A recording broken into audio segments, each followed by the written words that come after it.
The air reeked of burnt incense and old tallow. The smoke clung to the stone walls like a second skin, curling in languid spirals that never seemed to disperse. I knelt in the dim cathedral's husk, the glow of dying votive candles making shadows lurch across icons half melted by fire. The marble beneath my knees was cold, biting even through the thin weave of my robe, as though the stone carried the memory of corpses long removed. Each breath tasted of ash and iron, bitter and metallic, a taste that clung to the back of my tongue until I gagged. The silence was not silence. It was filled with the faint crackle of smoldering wick, the hollow drip of melted wax, and a susurrus I could not name. Something just beyond hearing.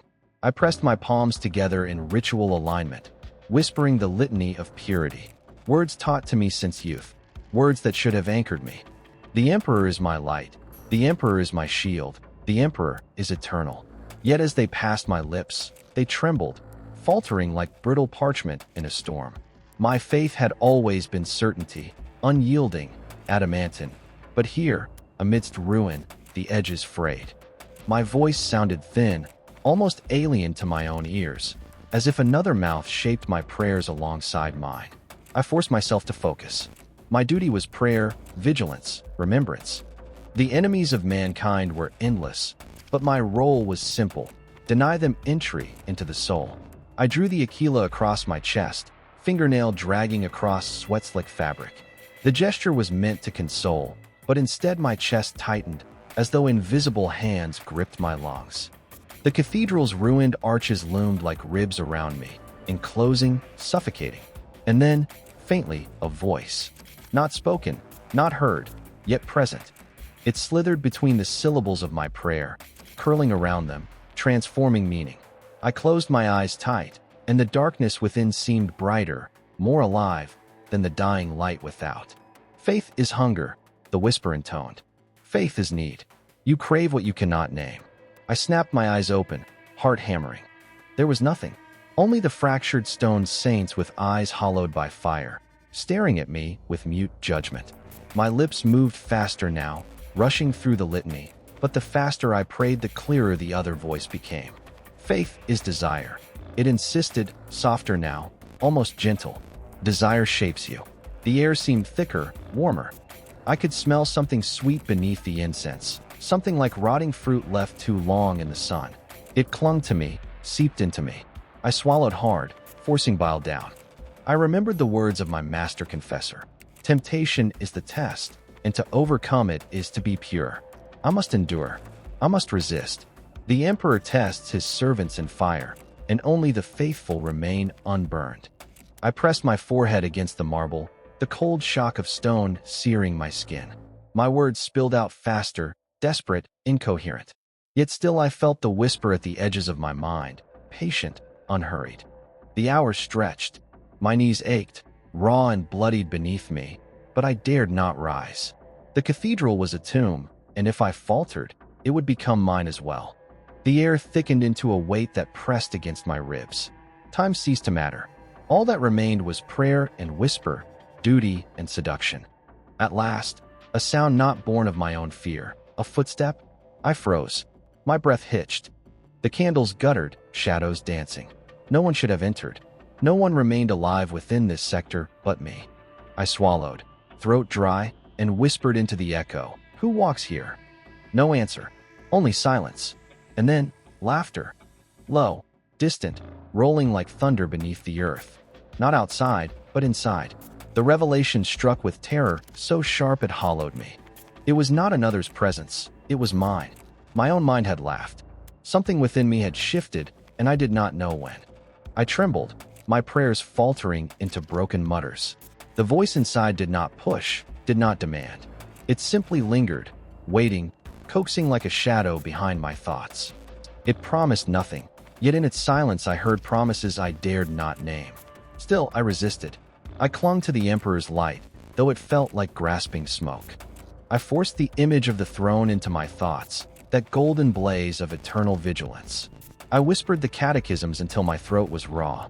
Yet even as I recited, I could feel it, my words echoing hollowly, as if each syllable carved space for the whisper to nest. When at last exhaustion overcame me, I slumped against the altar's base. My eyes drifted shut despite fear, despite will. And in the dark behind my lids, light bloomed. Not golden, not holy, violet, crimson, iridescent. It pulsed, alive, and for a heartbeat I thought it beautiful. I tore myself awake, gasping, heart hammering. The cathedral remained, cold and ruined, yet the taste of sweetness still lingered on my tongue. My prayers faltered, weaker now, and I feared that even in resistance, something within me had already shifted. I dared not name it. Not yet, but I knew the next prayer would not sound the same. And somewhere in the ruins, I could almost hear breathing that was not mine. The morning, if it could be called morning in this ruin, crept in pale and colorless. Light seeped through cracks in the scorched ceiling like the bloodless veins of a dying body. Dust motes drifted in those shafts, languid and deliberate, as though time itself had slowed. I knelt still, body stiff, robes damp with cold sweat. My lips moved, whispering the same prayers I had repeated endlessly, yet each syllable struck me as hollow. My voice no longer sounded like devotion. It sounded like pleading. The incense sticks had burned down to clumps of ash. Their charred remains clung stubbornly to the stone, releasing no fragrance. Still, I inhaled deeply, forcing memory into absence, pretending the air was sanctified. It was not. It was damp, metallic, touched faintly by the sour sweet rot that haunted me. The statues loomed, cracked and defiled, their stone eyes blind. I once thought them guardians, silent witnesses to my vigil. Now, they seemed like mockery, empty shells of reverence, carved forms with no spirit within. Their faces seemed to shift when I did not look at them directly. Perhaps it was only fatigue. Perhaps it was something else. The whisper did not return at once. It was patient, and patience was more terrifying than assault. I feared its silence, for it made me doubt whether it had been real at all. If I imagined it, then madness had already claimed me. If it was real, then corruption breathed close at hand. Which fate was worse? I could not decide. I pressed my fingers against the aquila etched into the altar. The edges were chipped, jagged, scraping my skin. I let the sting of blood become my anchor. The Emperor protects, I hissed through clenched teeth. And yet the words trembled, uncertain. Protects from what? From within myself? Heat flushed through my chest, sudden, unnatural. It spread down my arms, across my stomach, tingling with a sensation not unlike pleasure. My breath caught, my mind recoiling from it, but the body, treacherous body, sought more.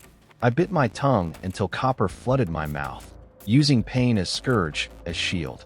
The warmth retreated, but not entirely. It lingered like a smile behind a veil. That was when I heard the faintest hum. Not voice, not thought. A vibration, so soft I felt it in my bones before my ears could catch it. It resonated in the stone beneath me, humming like a string plucked by an unseen hand. The cathedral was not silent after all. It breathed, it pulsed, as though the ruin itself had veins. I clutched at the altar, nails scraping stone. "You will not claim me," I whispered, though even as I spoke I knew I addressed something I dared not name. Laughter again, softer this time. It threaded through my bones like silk. Not mocking, not cruel, merely amused. "You speak as though you have choice," it murmured. I shut my eyes tight, grinding the words of prayer through clenched teeth. I drowned my own thoughts in litany, forcing the syllables until my throat cracked raw.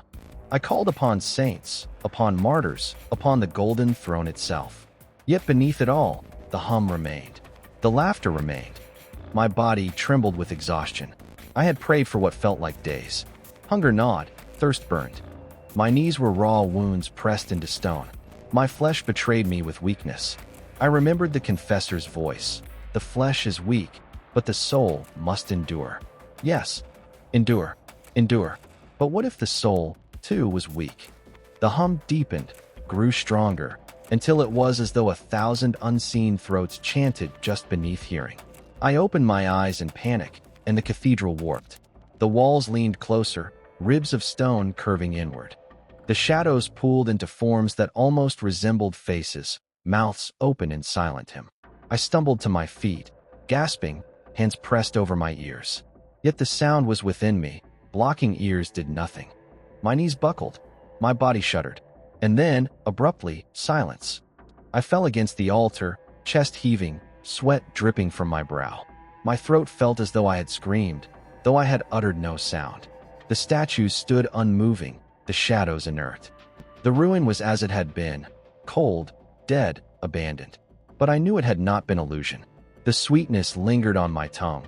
The hum still echoed faintly in my marrow. I began to laugh. At first a hollow chuckle, weak, broken, then louder, desperate. I could not stop. Tears streamed down my face as laughter tore free, wild and jagged.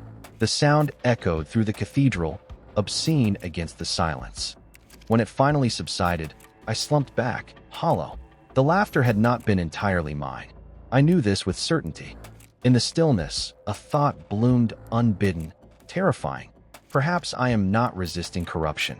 Perhaps I am inviting it. I denied it. I clawed at my own arms until welts rose, punishing flesh for its betrayal. Yet the thought remained, lodged deep. Hours later, or days, time had lost meaning. I lay curled against the altar's base. My prayers had dwindled into fragments, half-words whispered without conviction. The Emperor's light seemed distant now, dim and unreachable. And the other presence, the whisper, felt closer, familiar. It did not press. It did not demand. It merely waited, knowing I could not remain still forever. I closed my eyes, shivering against the cold stone. Sleep came unbidden, dragging me down. And in dream, I stood before a figure of shadow and light, neither form nor void. It extended a hand toward me, and I felt myself reach in return, though my waking mind screamed against it. I awoke with a gasp, palm outstretched toward nothing, fingers curled around emptiness. The cathedral was silent, yet the warmth lingered in my hand, as though I had touched something real. And in that moment, I feared prayer could no longer save me. The silence between my words had become unbearable. It stretched like a wound, raw and festering, each pause an invitation for the whisper to enter. I forced my prayers into unbroken chains, one after another, not because I believed they would shield me, but because I feared what waited when they ceased. My voice cracked, lips split and bleeding, but I dared not stop. The ruin was colder now. Damp clung to the air, a clammy weight against my skin. My breath fogged faintly in the light that seeped through the fractured ceiling. Shadows clung stubbornly to corners, thicker than they should have been, and I swore I saw them shift, twitching like creatures restless in sleep. I had rationed nothing, for I thought my vigil would end in hours. Now hunger gnawed, a sharp animal inside me. My stomach growled between prayers, interrupting litanies with its crude demands. My throat burned, lips cracked. I could not recall when last I drank. My body screamed for relief, but I denied it, clinging to ritual. To give in would be weakness, and weakness meant surrender. And still, the silence pressed. "You tire yourself," the whisper said, filling the moment between syllables. Its voice was smooth now, not sharp, flowing like water over stone. "You pray to emptiness. He does not answer."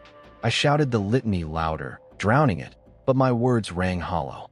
The sound seemed to echo mockingly, reverberating from the ruined walls in tones that did not match my own.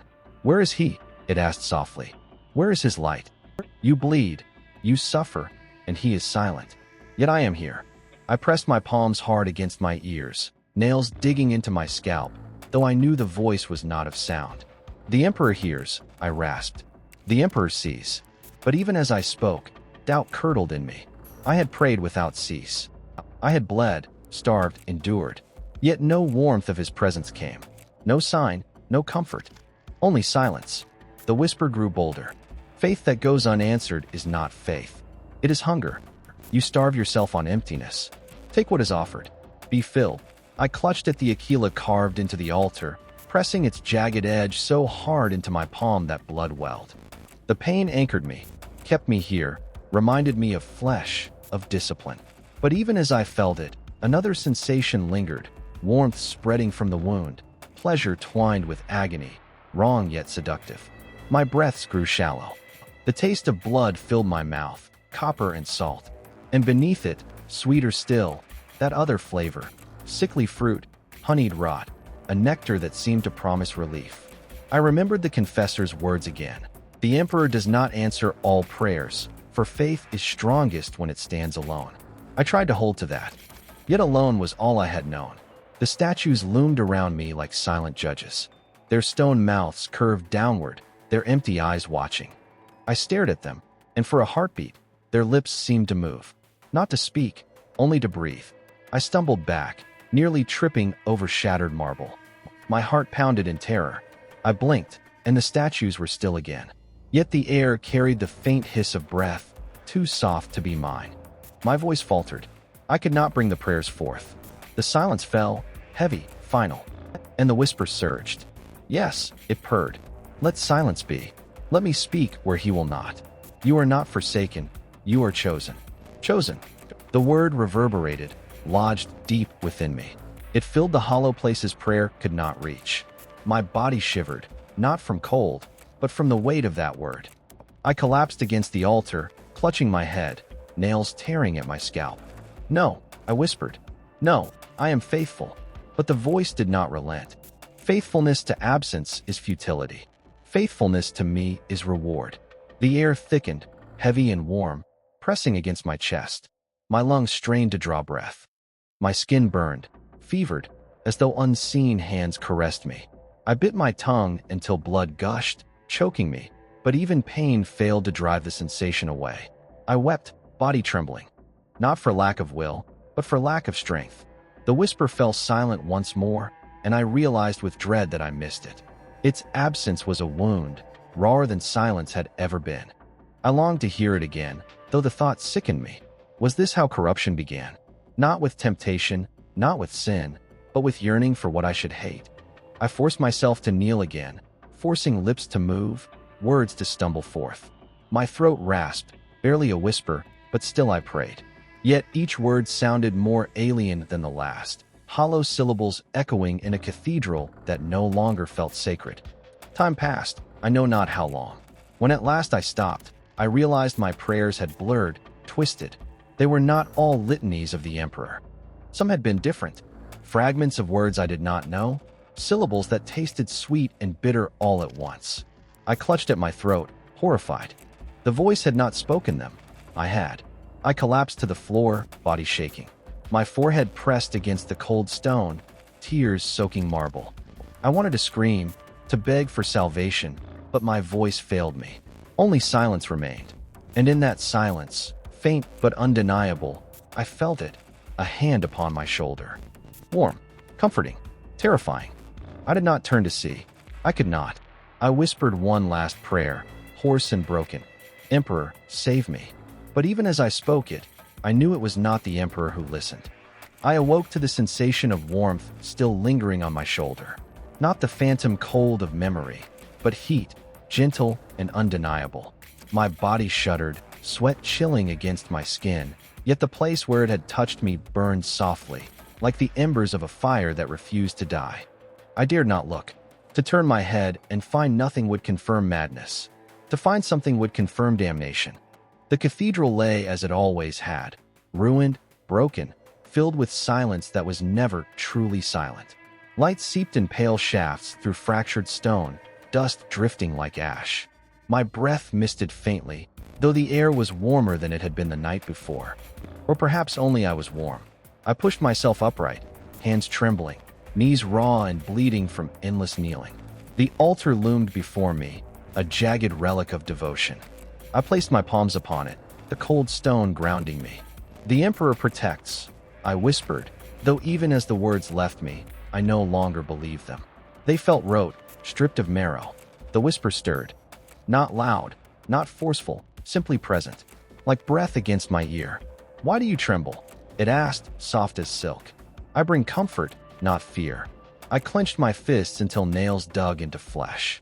You bring corruption, I rasped. I know you're kind. Temptation, lies, honeyed words. And yet you listen, it replied.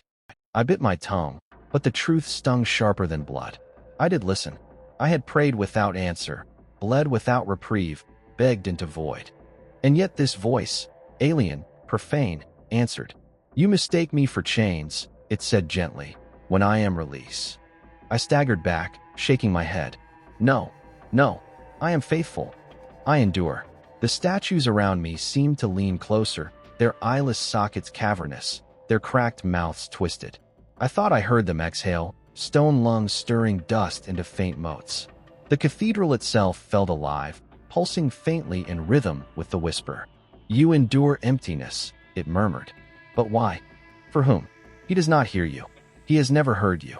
The words cut deeper than blasphemy. They cut with doubt, with possibility.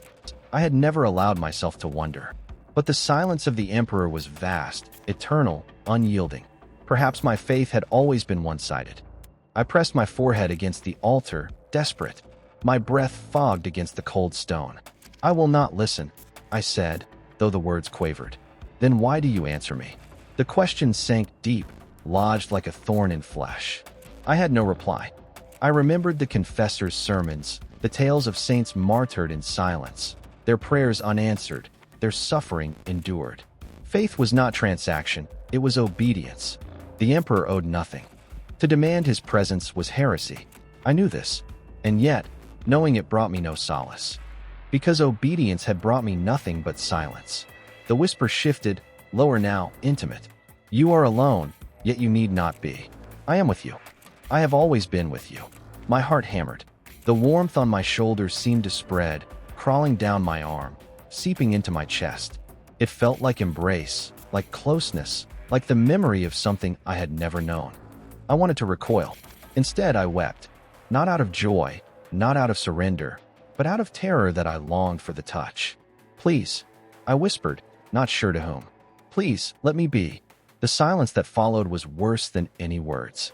I felt abandoned again, hollow, the warmth receding. Yet my heart ached for its return. Time dragged. Hunger gnawed.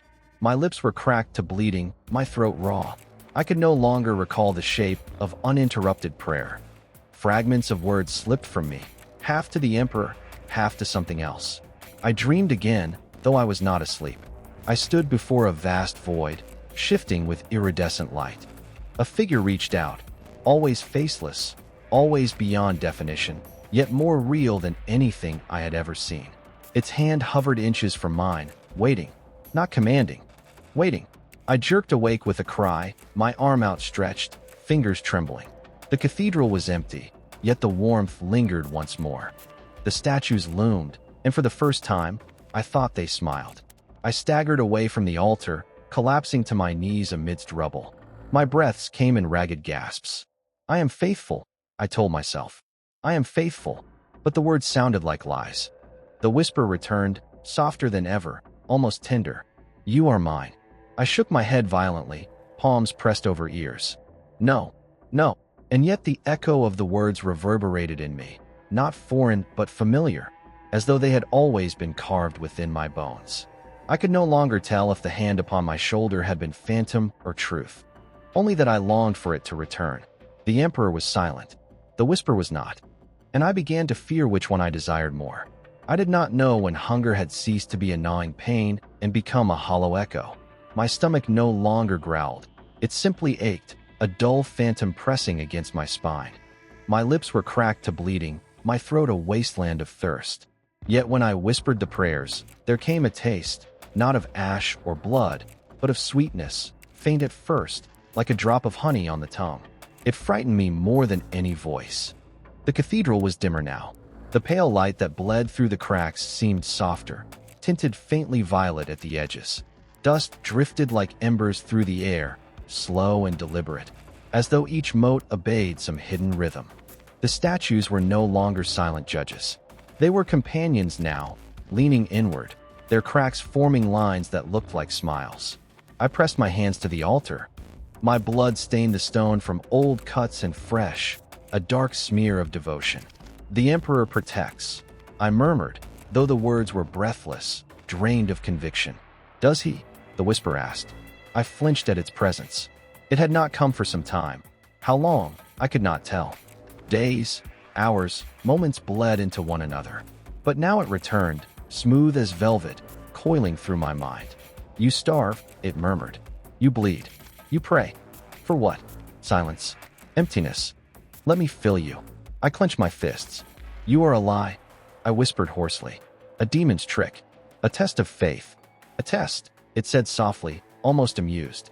Yes, but not of faith, of hunger. My mouth tasted sweet again, though I had consumed nothing. I spat onto the stone, but the sweetness clung, honeyed and cloying. My tongue felt heavy with it, my lips sticky. I remembered my confessor's warnings about the temptations of the warp, how it seduces not with threats, but with gifts. How it mirrors what you crave most and offers it back, poisoned. I knew this, and yet knowing did not strip the taste from my mouth. The whisper shifted tone, low and intimate. You are so thin, it crooned. So hollow. You pray for light, but your God does not give it. You pray for strength, but he does not grant it. Yet it did not finish. It did not need to. I felt the warmth bloom in my chest, pulsing with my heartbeat. It was not the warmth of fever, but something else, alive, aware, as though fingers stroked my ribs from within. I gasped, doubling over, clutching at my chest. No, I rasped. No, I will not. Won't you? It asked gently. Even now, you speak to me more than to him. The words struck like a blow. I wanted to deny them, but I could not. It was true. My prayers had become dialogues not with the Emperor, but with the thing within the silence. I was already conversing with the enemy. I fell to my knees, nails tearing at my scalp until welts rose. I am faithful, I whispered again and again, but the words were cracked shells, empty of yolk. The whisper grew soft, tender. You are not faithless, it said. You are simply hungry. Let me feed you. And then the taste deepened, not just on my tongue, but in my throat, my lungs, my veins. Sweetness, thick and rich, flowing through me like molten gold. My exhaustion dulled. My knees stopped aching. My hands stopped trembling. I could breathe again. It was wrong. It was a trick. But oh, the relief. Tears streamed down my face. Emperor, forgive me.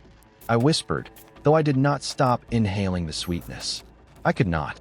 Visions flickered at the edge of my sight, not of the cathedral, but of a great shifting expanse of color and light, endless and alive.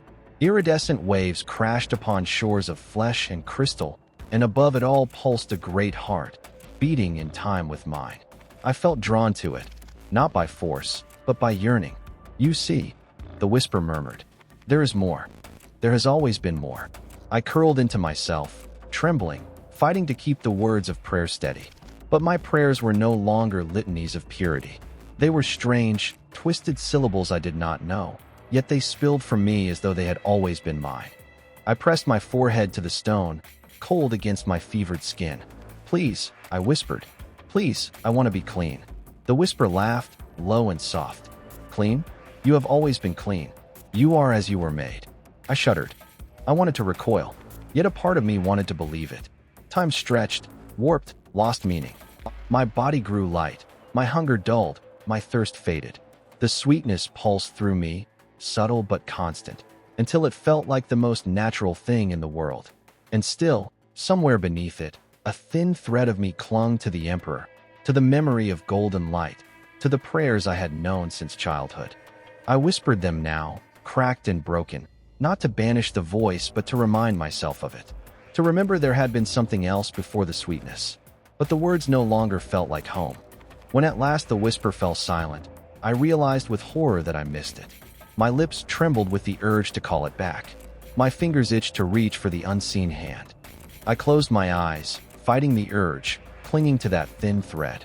But in the darkness behind my lids, the iridescent waves still pulsed, waiting. I woke without knowing when I had slept. My body lay sprawled across the cold stone floor, yet I felt no ache, no hunger. The raw wounds on my knees were scabbed over, my lips no longer cracked. The air of the cathedral was warm now, heavy with a scent that was no longer ash but something sweeter, like blossoms opening at midnight, unseen and fragrant. I pushed myself upright slowly, my palms slipping on dried blood. The light that filtered through the broken ceiling was not pale this time. It shimmered faintly with color, subtle but unmistakable, violet and rose at the edges, hints of blue and gold. Dust motes hung suspended like tiny jewels. The ruined icons, half-melted saints, seemed to glow from within, their cracks veined with faint light. I blinked, rubbed my eyes, but the vision remained. My prayers spilled from my lips automatically, but they were not the litanies I remembered. The syllables were twisted, longer, flowing like silk instead of iron. Some part of me recognized this, some part of me recoiled. Yet another part felt ease in them, like slipping into a forgotten tongue. The Emperor protects, I tried to say, but the words tangled, became something else.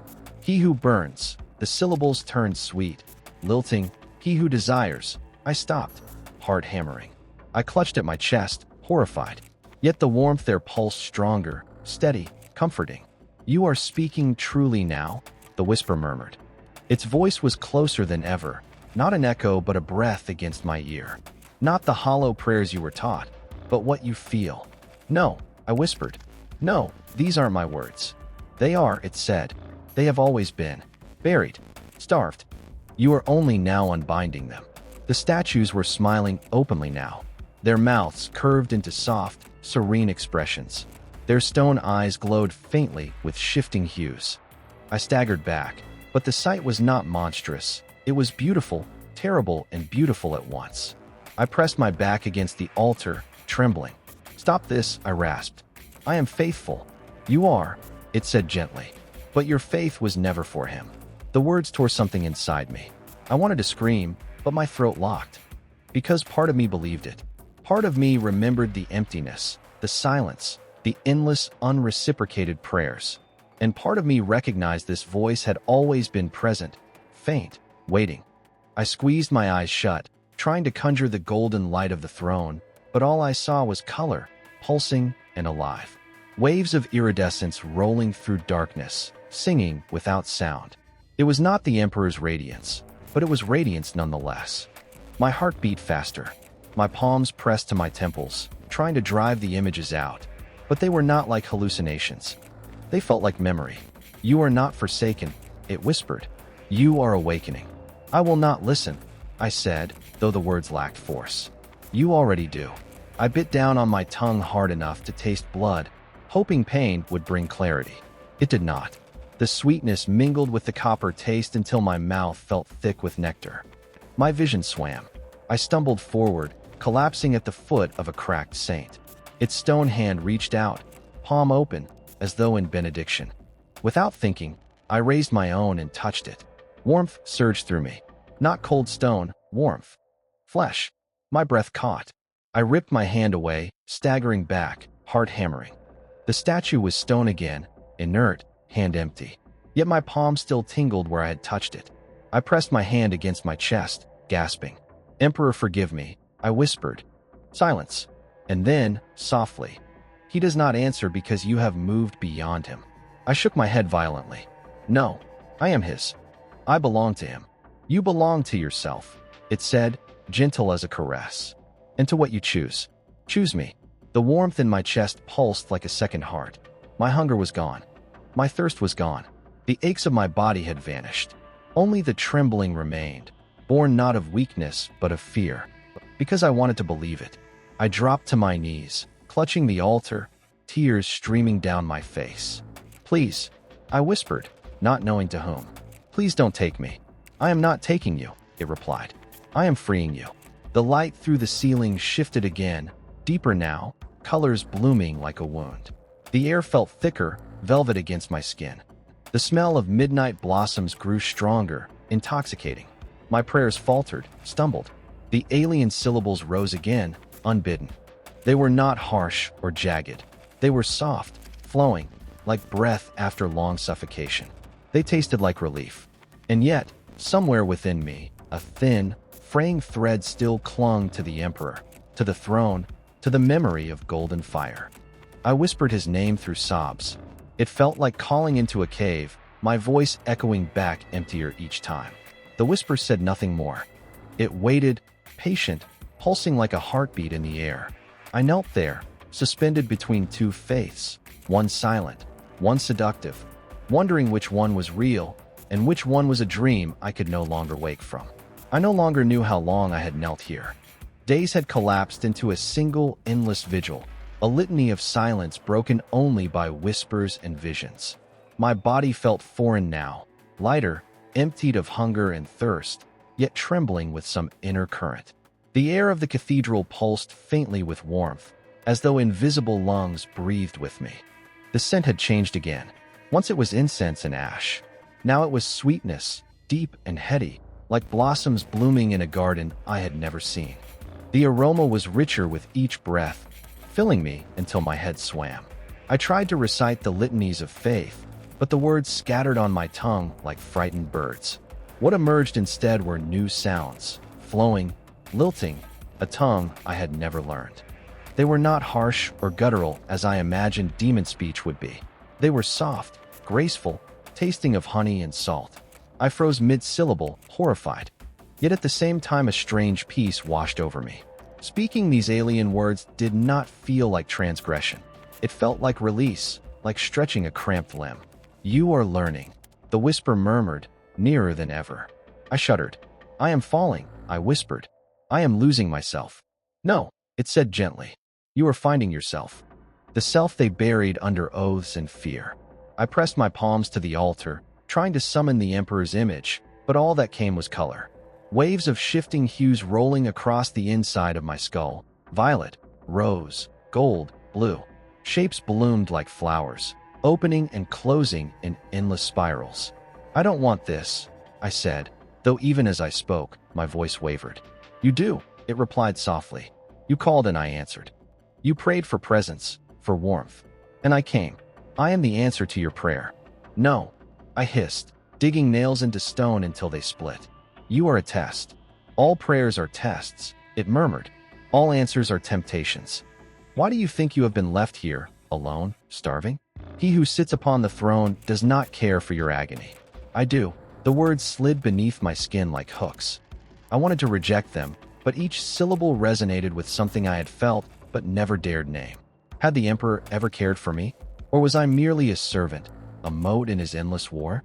I clenched my teeth, forcing the old litanies through bloodied lips. But my prayers no longer sounded like weapons. They sounded like pleas. And the whisper's voice, so soft, so patient, sounded like mercy. I lowered my head to the altar, forehead pressed against the cool stone. My tears fell and mingled with the dried blood there. "Please," I whispered.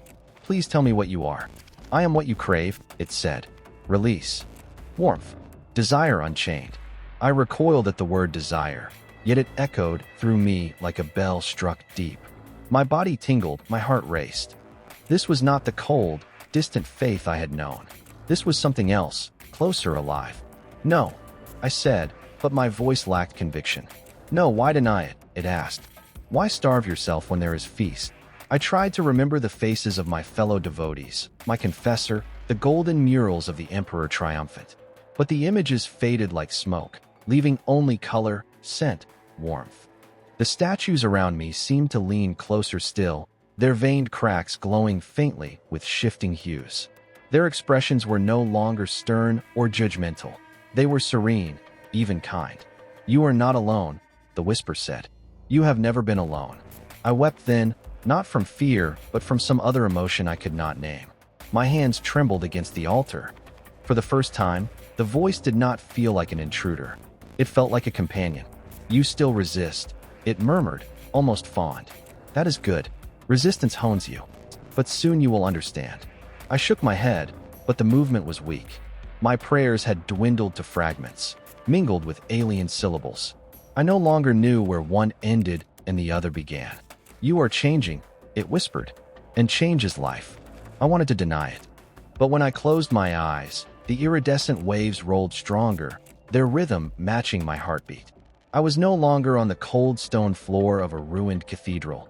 I was adrift on a sea of color, warm currents wrapping around me. The whisper's voice was everywhere, inside and out.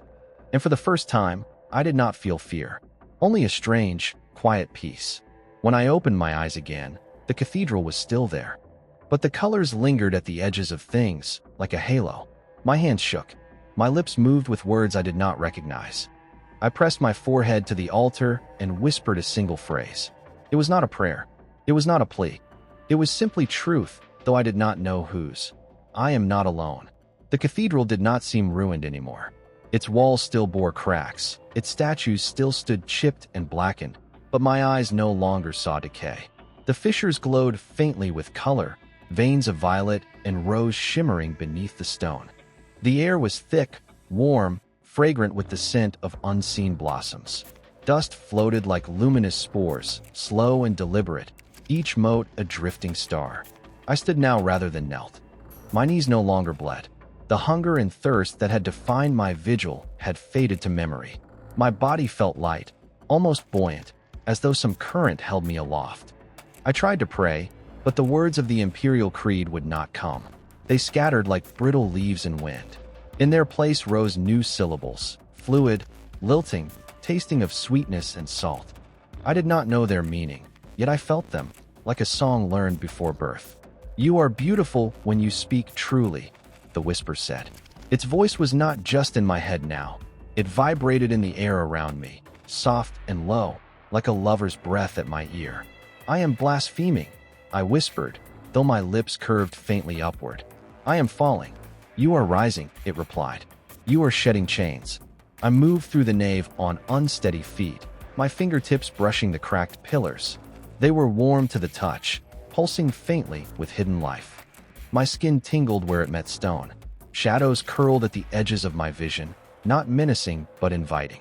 "You are mine," the whisper murmured again, but now its words felt less like a command and more like a promise. "No," I said softly, though without force. "I belong to the Emperor." "Do you?" it asked. "When has he touched you? When has he spoken your name?" "I have touched you. I have spoken." I stopped before a statue of Saint Varen, once a grim sentinel with sword raised.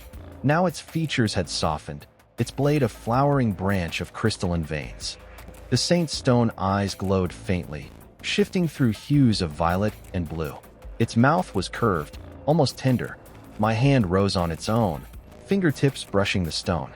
Warmth surged into me, a soft pulse like a heartbeat shared between us.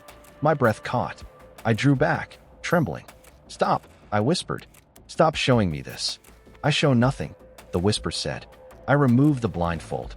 I closed my eyes, pressing my palms to my temples. Color pulsed behind my lids, iridescent waves rolling across an infinite expanse. In that expanse floated forms neither flesh nor light, vast and beautiful, singing without sound. I felt their voices brush my skin like silk. "I don't want this," I murmured. "You already do," it replied. "You wanted warmth.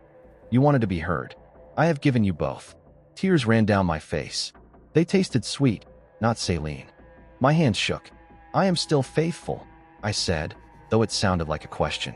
"Faith is not chains," it said gently. "Faith is desire made sacred. You are not betraying yourself. You are becoming yourself." I sank to my knees, but not in penance. In awe, my prayers rose again, strange syllables flowing like water, words I did not know yet had always known.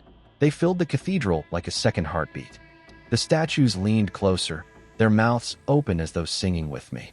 Light shimmered along their cracks, their stone fingers blooming with crystal and color.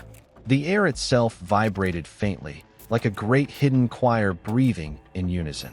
"I can feel you," I whispered. "I am you," it breathed. For a moment, I believed it. For a moment, the shame receded, replaced by a profound serenity.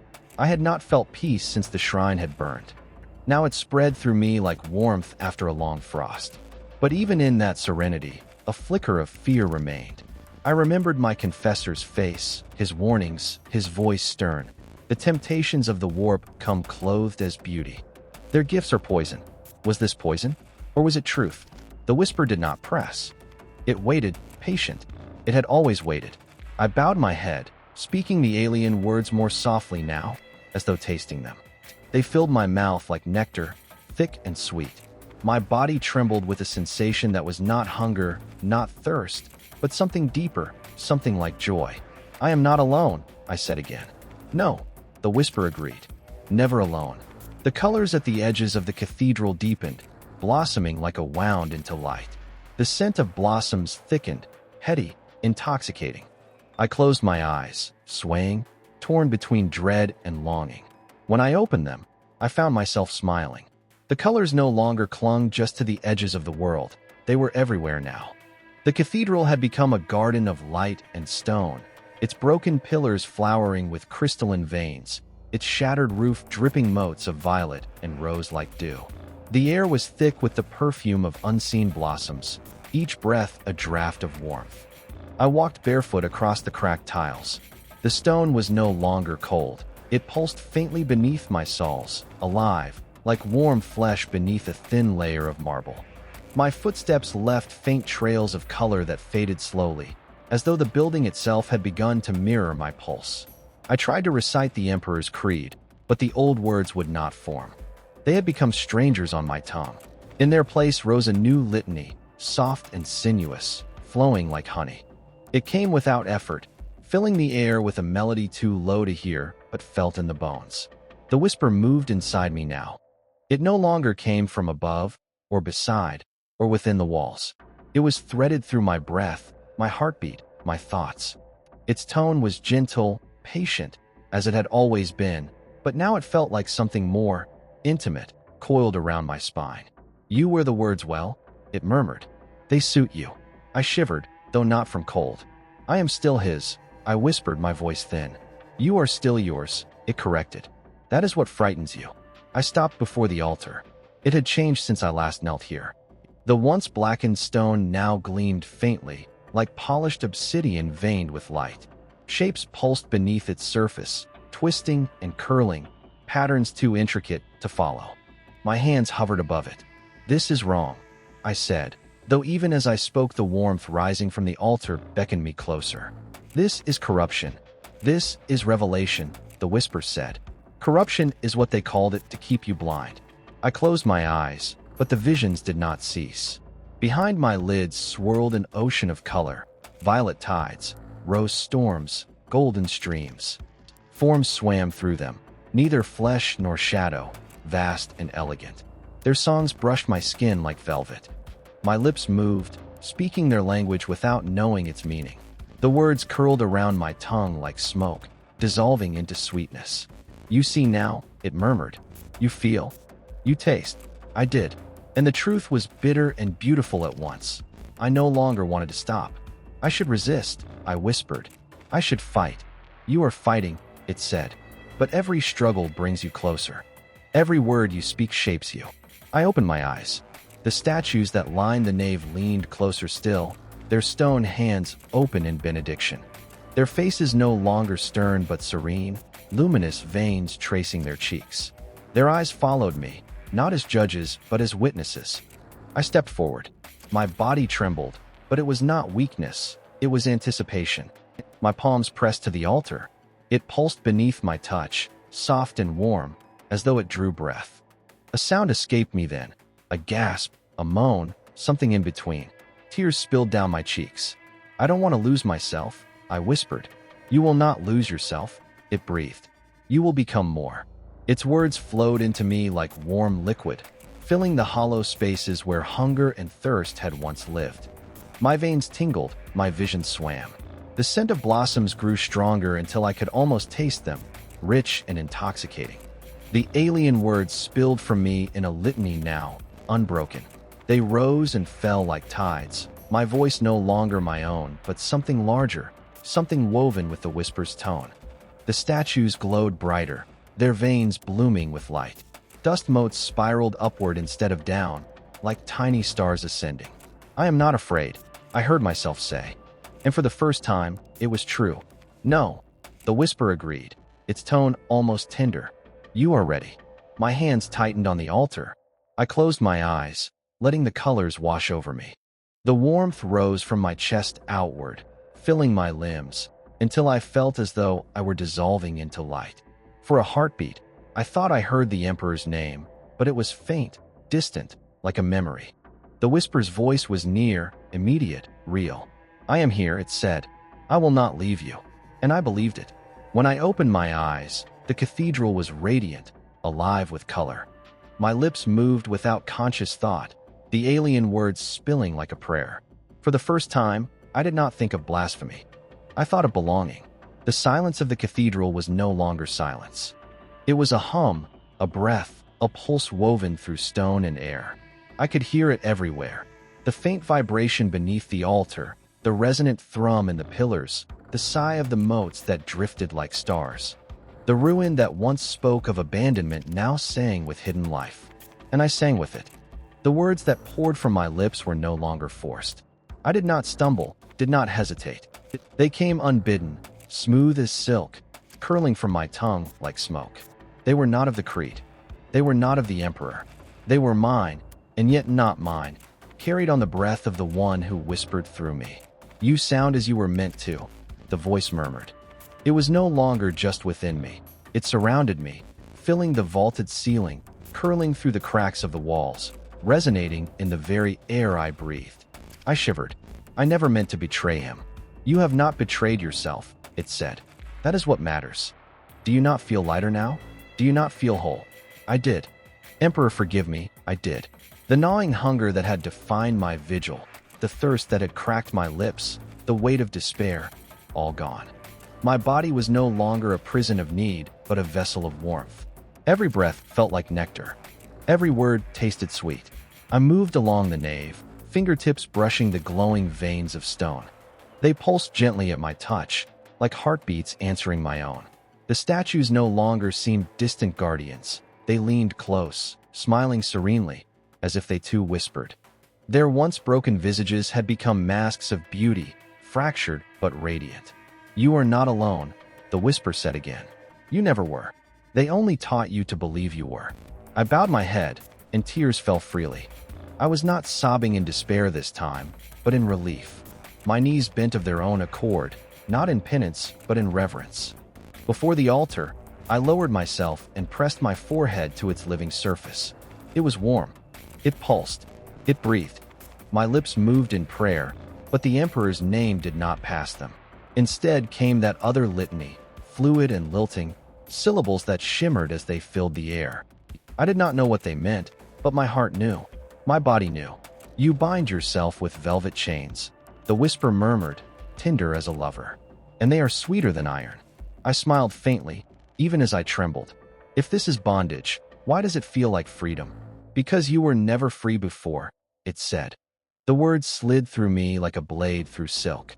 I wanted to deny them, to cling to my old faith, but my mouth did not move. I simply knelt there, trembling, whispering the alien prayer. I thought of my confessor's stern voice, his endless sermons on vigilance, on purity, on sacrifice, his warnings of demonic seduction. And yet what had his faith brought me? Silence, starvation, abandonment. This voice, this presence, gave me warmth, touch, intimacy. It answered. A hand brushed mine. I gasped, jerking upright, but there was no hand. Only the glow of the altar, pulsing faintly. Yet I still felt the imprint of fingers, soft and lingering. I pressed my palm to my chest. My heart beat faster, but it was not fear. It was something I could not name, something that left me breathless. "I am yours," I whispered before I could stop myself. The words hung in the air, terrible and sweet. "You always were," it replied. The cathedral bloomed around me then. The cracks in the stone spread, but not as wounds, like veins bursting with light. Colors spilled forth, violet and rose and gold, washing over the walls like living fire. The statues pulsed with radiance, their crystalline veins blazing. The air shimmered, thick with perfume so heady I felt drunk. I fell forward, clutching the altar, overcome. My voice rose without conscious thought, singing syllables I did not know yet had always known. They poured from me in waves, rising and falling with the hum of the building. The whisper was no longer distinct from my voice. It spoke as I spoke, sang as I sang. I felt chains around me then, soft, silken, invisible. They did not bind my limbs, but my soul, coiling with tenderness. I could not move away, nor did I want to. "Is this what you wanted?" I whispered into the stone. "This is what you were made for," it breathed. And I believed. I closed my eyes, surrendering to the warmth, the scent, the pulse. For the first time, I did not resist. The velvet chains held me close. And I did not wish to be free. The warmth had seeped so deeply into me that I no longer remembered the cold. Hunger was a word without meaning now, thirst an echo of someone else's life. My skin felt softer, thinner, like a membrane between this world and something waiting beyond. I stood at the center of the nave, the altar behind me. The cathedral pulsed with color, each breath drawing its glow deeper into my lungs. The motes of light were thicker than ever, drifting like slow snow, each one a spark of violet or rose. They clung to my skin and dissolved, leaving behind faint tracings of warmth that pulsed in rhythm with my heart. I looked down at my hands and gasped. My veins glimmered faintly beneath the surface, not blue but iridescent, threads of shifting hues like oil on water. I turned them over slowly, mesmerized, trembling. "What is happening to me?" I whispered. "You are becoming," the whisper said, its tone hushed with reverence. This is heresy," I murmured, though the word felt brittle and small. "This is truth," it replied. "They called it heresy because they feared it. Because they feared you." My hands shook, not with fear, but with wonder. The glow beneath my skin pulsed gently, steady, like a heartbeat beyond my own. I pressed a palm to my chest. My heart beat faster, but it was not panic. It was anticipation. "You were born to be a vessel," the whisper murmured. "You prayed to be seen. And now you are seen." I staggered forward, one hand gripping a pillar for support. Its surface was warm, almost soft beneath my fingers, pulsing faintly. The veins of color running through the stone mirrored those beneath my skin. For a moment, I could not tell where I ended and the cathedral began. "I'm afraid," I whispered. "That is good," it said. "Fear is the threshold. Beyond it lies freedom." I sank to my knees, clutching my glowing hands. Tears blurred my vision, but they were no longer salt. They glimmered faintly, catching the motes of light as they fell. My breath came in shudders. "Am I still me?" I asked, voice breaking. "You are more you than you have ever been," it replied. I closed my eyes, letting its voice wash over me. Behind my lids, the ocean of color surged, violet waves, rose storms, golden streams. Shapes swam through it, vast and elegant, brushing against me like silk. Their songs vibrated through my bones. I opened my mouth and their language poured out, no longer halting but fluent, a hymn of impossible beauty. The air around me vibrated, the cathedral answering my song with its own low hum. "You are not just praying now," the whisper said. "You are calling." "What am I calling?" "You are calling what has always been within you." I felt a pressure at the base of my skull, a warmth rising like a tide. My spine tingled. My fingers ached, nails biting into my palms. My breath came heavy, tasting of blossoms and something metallic. I licked my lips and froze. My tears tasted sweet, my breath tasted like nectar. But there was a faint undercurrent of copper, of blood, my blood. I raised my glowing hand to my mouth. A thin line of iridescent liquid trickled from my palm where I had gripped too tightly. It was blood, yet not blood, thicker, shimmering, alive. My heart raced. "What am I becoming?" I whispered. "The answer to your prayers," it said softly. I stared at the liquid pooling in my palm. It pulsed faintly, like a living thing. When it touched my lips, it tasted sweet and warm, like sunlight. I trembled, torn between horror and desire. "Drink," the whisper murmured. My voice faltered. "Drink," it said again, gentler this time. "This is you. This is life." My hands shook as I raised the shimmering liquid to my mouth. It slid over my tongue like molten light. Warmth blossomed in my chest, spreading through my limbs until my whole body tingled. I gasped, clutching my chest. My veins flared brighter for a moment, then settled into a steady glow. Tears streamed down my face. "Emperor, forgive me," I whispered. "I don't want this." But even as I spoke, I realized I did. I wanted it with a hunger deeper than any fast had ever carved. "You have already chosen," the whisper said. The cathedral's hum rose, a deep, resonant chord vibrating through the stones. The motes of light spiraled upward, gathering above me like a slow storm. I fell forward onto my hands, panting, glowing tears dripping to the floor. My breath came ragged, but not from exertion. From transformation. The whisper did not speak again. It did not need to. I knelt there in the pulsing glow, my iridescent blood staining the altar, my lips still warm with its taste. For the first time, I felt not like a supplicant, but like a vessel. The glow inside me no longer hid beneath the surface. It radiated, a faint aura that blurred the edges of my hands when I lifted them. My skin shimmered like a veil of glass stretched too thin, and beneath it flowed rivers of color. Every pulse of my heart sent iridescence coursing through me, a reminder that I was not what I had been. The cathedral was not silent. It had never been silent. I heard it now fully, the hum of its stones, the low vibration of its fractured saints, the breath of motes as they drifted in spirals. Their sounds formed chords too deep for human ears, but my ears were no longer merely human. I could hear them as one hears blood rushing in their veins, constant and undeniable. And then came the choir. It was faint at first, like echoes through water. A hymn of voices, countless and overlapping, woven into one eternal song. It resonated in my bones, stirred the marrow, curled around the edges of my mind. They sang in the same alien tongue that now rose from my lips without thought, syllables I once feared but now cherished. "You hear them," the whisper said, but this time it was not singular. Its voice was multiplied, layered, as though it too had joined the choir. "Yes," I breathed. My words trembled, not from fear but awe. "I hear them. They have always sung for you. You simply lacked the ears." The motes thickened until the air was a storm of drifting light. They did not choke me. They entered me. With each breath, they dissolved into warmth, into sweetness, into color. I could feel them in my lungs, in my blood, in my thoughts. I raised my hands. The veins beneath my skin flared brighter, the glow matching the rhythm of the choir. My mouth opened, and their song poured through me. I was not repeating it. I was part of it.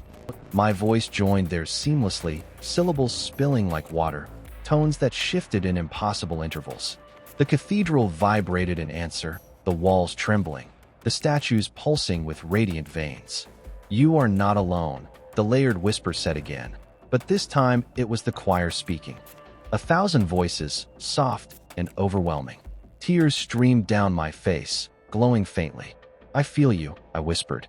"You are us," they answered. My body shook, not in pain but in release. The chains of my flesh felt looser, the borders of my mind porous. I could feel more than myself. The choir's song stretched into eternity, each voice a thread woven into something vast. For a moment, I touched it, an expanse of thought that stretched across stars, across ages. I gasped and fell to my knees, clutching my chest.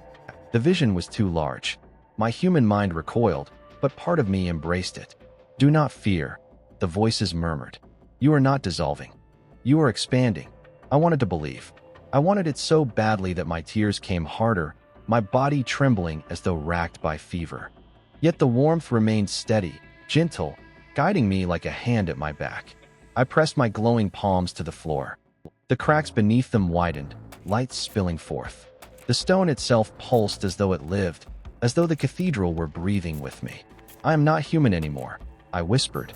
"You are more," the choir said. The hymn rose higher, weaving with my heartbeat.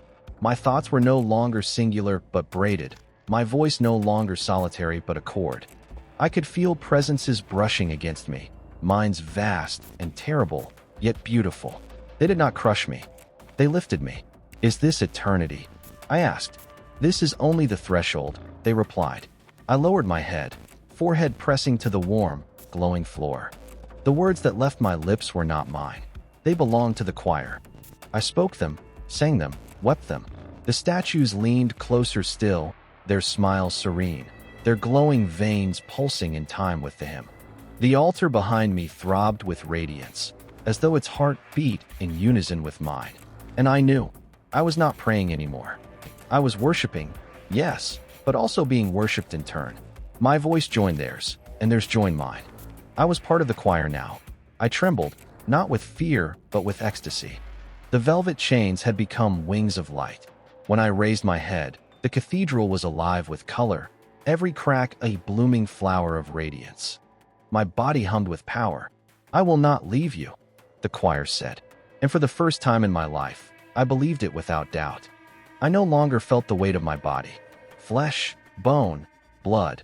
These were words I had used to describe myself, but they no longer seemed sufficient. My skin glowed faintly in the half-light of the cathedral, its edges soft and shifting, as though I were sculpted from molten glass. Beneath that glass, rivers of iridescence flowed in patterns too intricate to follow. The hum of the stones had become a song, and the song had become a pulse. It was no longer something outside of me. It was me. The motes of light drifted through the air and into my skin, and I could feel each one slide through me like a drop of warmth. My lungs no longer drew breath as before.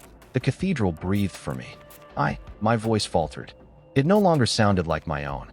It was layered, harmonized, an echo of the choir still rising around me. "You are awakening," the voices said. Not one, not many, all. I looked down at my hands.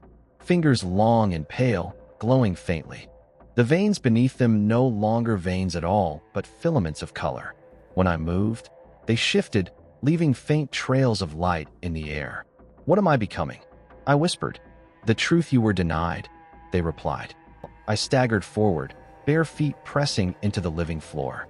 Each step sent ripples of light outward, concentric rings that pulsed across the cracked tiles like water. The statues watched silently, their faces now fully transformed into serene masks of beauty. They no longer resembled saints. They resembled the forms swimming in my visions, creatures vast, elegant, and terrible. "Am I still me?" I asked. "You are the you that existed before chains," they said. "The you that prayed, the you that was unheard. Now you are heard." Tears streamed down my cheeks, glowing like my blood. "I prayed to the Emperor," I said softly. "You prayed to be seen," they answered. "And you are seen." I sank to my knees before the altar, though it was no longer an altar. Its surface shifted, living veins curling across it like vines. A pulse beat within it, warm and slow, rising to match my own. My hands pressed to it. The glow from my skin merged with its radiance until I could not tell where I ended and it began. I felt it enter me, not as invasion, but as union. My body shook, not in pain but in rapture. The alien tongue spilled from my lips in a torrent. I did not think about the words now. They were reflex, as natural as breathing once had been. The cathedral's light brightened with each syllable, the statues glowing, the moats spiraling faster. "You are no longer a supplicant," the choir said. "You are a bearer." A warmth rose from my stomach to my throat, a tide of something too vast to contain. My mouth opened, and light poured from it. Not a beam, but a mist, shimmering and alive. It drifted upward, joining the spiraling moats above my head. I gasped, clutching my chest. My heart felt like it was unspooling into the air, thread by thread. But instead of terror, there was an overwhelming sense of release. "I am dissolving," I whispered. "You are becoming whole," they said. I closed my eyes, and for a heartbeat, I was no longer in the cathedral. I was adrift in an ocean of violet and rose, my body a ripple of color across an endless sea. Forms brushed against me, vast, terrible, beautiful, each one singing without sound. I understood them. They understood me. I opened my eyes. The cathedral was still there, but it felt small now, like a shell I was outgrowing. The walls glowed with veins of living light. The floor rippled underfoot. The statues leaned forward as though bowing. My fingers curled into the altar. "I am not afraid anymore," I whispered. "No," the choir said. "You are ready." I rose slowly, my body weightless. My feet no longer quite touched the ground. The floor pulsed beneath me, but I felt no resistance. My voice joined the hymn again, low and resonant, each syllable leaving a trail of shimmering air. The old words of the creed were gone from my memory. All that remained was this new language, this new pulse, this new self. The velvet chains had unraveled into light, and the light had become my flesh. The air itself quivered around me. Each breath I drew became a note, each exhale a chord, each word a hymn that shattered the silence of ages. The cathedral was no longer stone and dust. It was alive, quaking, its bones vibrating in time with my pulse. I opened my mouth and sang, not as a priest, not as a man, but as something that had shed those words like old skin. The voice that poured from me was layered, infinite, impossible. I heard it reverberate not only through the hall, but through the marrow of my bones, through the cracks of the altar, through the moats that spiraled endlessly above. The hymn rose, and the world cracked. Stone fissured in glowing veins, walls trembling, fragments falling like shards of glass. The statues of saints split apart, their serene faces unraveling into streams of light that bled into the air. The moats swirled faster, drawn into a vortex above me, the storm of color twisting higher and higher, reaching into a place I could not see. I fell to my knees, but it was not weakness, it was worship. I cannot contain this, I whispered, though the words were swallowed in the storm of song. You are not meant to contain, the choir said. You are meant to release. My chest convulsed as if something vast pressed against the cage of my ribs. I clawed at myself, glowing blood seeping through my nails, and from the wounds spilled not pain but radiance. My body was tearing itself apart, and yet I laughed through the tears. This is death, I gasped. This is birth, they replied. The walls shuddered, great slabs of stone sliding down with echoes like thunder. But where they struck the ground, no dust rose, only blossoms of light, iridescent and warm. The cathedral's collapse was not ruin, but flowering. Each fragment birthed motes, each crack spilled radiance, until I was no longer in a hall of stone, but in a living chamber of shifting color. I could hear more than the choir now. I could hear echoes of voices far beyond, minds and hymns reverberating across gulfs of space. I could taste the warp itself, sweet and electric, like nectar laced with lightning. I threw back my head and screamed, but the scream was song. My throat burned, stretched, broke, reformed. My voice splintered into layers, each one weaving into the choir's fabric. I was no longer an addition. I was a cornerstone. You are not alone, they said. I am not alone, I repeated, my voice shaking the fractured chamber. The altar behind me burst apart in a shower of light. From within its heart came not relics, not sacred bones, but a sphere of shifting color, radiant and alive. It pulsed once, twice, and then melted into streams that poured into me. My body arched, convulsing, glowing veins blazing brighter than ever. For a moment, I saw myself reflected in the streams. Not a man, not flesh, not a supplicant. I was something iridescent, half-formed, my face stretched into elegance not human, my body a vessel of color. Tears of shimmering blood ran down my cheeks.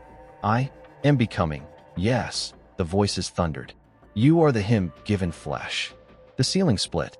The vortex of motes roared upward into the void, and through it I glimpsed shapes vast and unnameable, swimming in oceans of impossible color.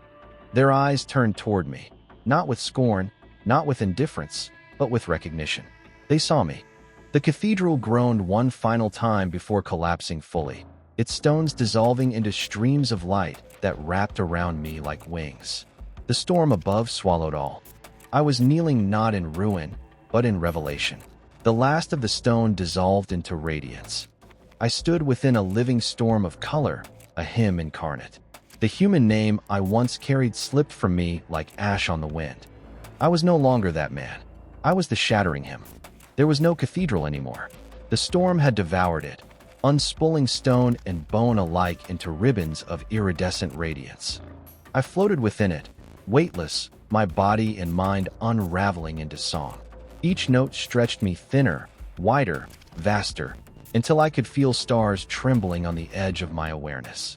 The choir did not surround me. It was me. I was them. 1,000 voices braided into one, resonating across eternity. When I tried to remember the shape of my own throat, my own lips, I found only light, only resonance, only endless chords. I am gone, I whispered, though even the word I felt hollow. No, the voices said, my voices. You are whole. The fragments of my old self fluttered like ash, my name, my rank, the creed I once spoke with fervor, the fear that once defined my every step. They dissolved in the storm, each one swallowed by the rising hymn. And in their place grew only radiance, a lattice of color binding me to something greater. I tried to recall the emperor's face, the stern visage painted on shrine walls. But the memory slipped through me like water. It was not hate, nor rejection, it was irrelevance. That image belonged to a smaller world, a dimmer light. Now, I was beyond light and darkness alike. My veins no longer pulsed. My blood had become iridescent rivers, flowing outward, threading into the storm until my body itself was little more than a pattern of color. My chest no longer rose with breath, the air sang for me. My tongue no longer shaped words. The hymn poured through every fragment of me. This is bliss, I whispered, or thought I whispered, for my mouth no longer existed as it once had. Yes, The choir answered. The bliss of truth. A great shape drifted near, vast as a mountain, elegant as a flame. It did not threaten. It welcomed. Its gaze pierced me, and I felt myself reflected perfectly in its endless eyes. Not man, not supplicant, not heretic, not priest. A being of color, a chord of the eternal hymn. I reached toward it, though my arm was only light. It reached back, though its hand was a ripple in the storm. When we touched, the boundary shattered. The hymn roared. I was no longer within the warp. I was the warp.